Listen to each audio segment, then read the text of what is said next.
झील बाहाघर पर रखिथिबा टंका नेगला साइबर ठक मोबाइल चोरी पर बैंक अकाउंट 3,50,000 टंका गायब करनेला ठक। भुवनेश्वर साइबर थाना रे संपर्क में द्वारस्थ होइछन्ते बापा एवं झील।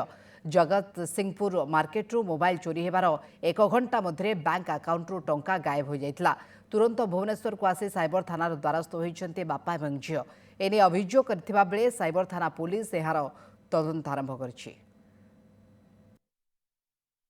28 तारीख 7टा बेले फोन गला जे फोन चोरी हो जाइए।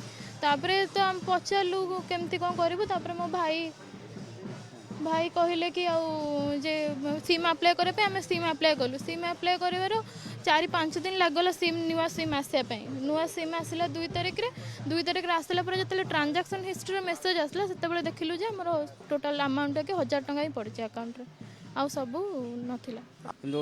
आमर काली दिन 2टा बेले ककांकर जो सालारी पड़ा सालारी पड़ा पर आवेलेबल बालान्स सालारी जी आवेलेबल बालान्स से तापर आम जाना पार्लु जे पैसा ना बोली तापर स्टेटमेंट बाहर कलु।